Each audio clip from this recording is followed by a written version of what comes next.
তুমি তো এটা বলেছিলে যে আমি বসে বসে তোমাদের খাবার ধ্বংস করছি, আমার বারবার খিদে পায়।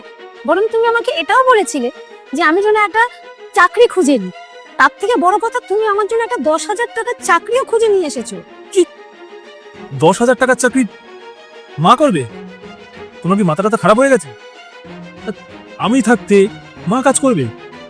তোমার সাহস কি করে মাকে এরকম কাজ করার জন্য বলা? তুমি জানো, বাবা এই সংসার ছেড়ে চলে যাওয়ার পর মা এই সংসারটাকে একার হাতে সামলে রেখেছিল।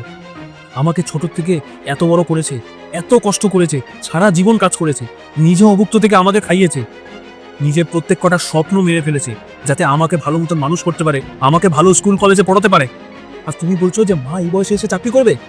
যেই মানুষটা নিজের সারা জীবনের সুখ আহ্লাদ ত্যাগ করেছে আমাকে মানুষ করার জন্য, আমাকে এরকম একটা যোগ্য ছেলে তৈরি করার জন্য, এই বয়সে এসেও চাকরি করবে? দি, মা, আপনারা আমাকে ভুল ভাবছেন। আমি এরকম কিছু বলতে চাইনি। আপনারা দুজনেই আমার কথাটা উল্টো মানে বুঝছেন। তুমি কি হিসাবে মাকে কথাগুলো বলেছো সেটা আমার জানার কোনো দরকার নেই, কিন্তু আজকের পর থেকে যদি তুমি মাকে এইসব ধরনের কথা বলেছো তাহলে কিন্তু নিজের জিনিসপত্র বোঝাবে আর সোজা নিজের বাপের বাড়িতে চলে যাবে। আমি কিন্তু তোমাকে নিজের বউ হিসাবে আর মানবো না এই বাড়িতে, বলে দিলাম। আর আরেকটা কথা মন দিয়ে শুনে রাখো, যদি তুমি আমার মাকে সম্মান করতে না পারো তাহলে আমিও কিন্তু তোমাকে বউ হিসাবে সম্মান দেবো না এই বাড়িতে।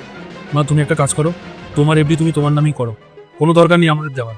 তুমি সারা জীবন আমার জন্য অনেক কিছু করেছো, তা মোটেও কম না। মা, আপনি আমাকে ক্ষমা করে দিন। বিশ্বাস করুন, আমি ওরকম ভাবে কিচ্ছু বলতে চাইনি। আর আমি আপনাকে কথা দিচ্ছি, আমি এরপর থেকে আপনাকে এরকম হার্ট করে কোনো কথা বলবো না। প্লিজ মা, আমাকে ক্ষমা করে দিন, আমার অনেকটা ভুল হয়ে গেছে। একটা কথা ভাবো, কালকে তোমারও বাচ্চা হবে, তারাও বড় হবে, ওরাও বয়সকালে যদি তোমাকে এরকম ধরনের কথা বলে, তোমার কিরকম লাগবে বলো? যেটা তুমি আমার সাথে এখন করছো, ভবিষ্যতে তো তোমার সাথে এরকম হতে পারে। এই জন্য বলছি, তোমার যারা গুরুজন তাদের সাথে তুমি সম্মান দিয়ে কথা বলবে, ঠিক আছে?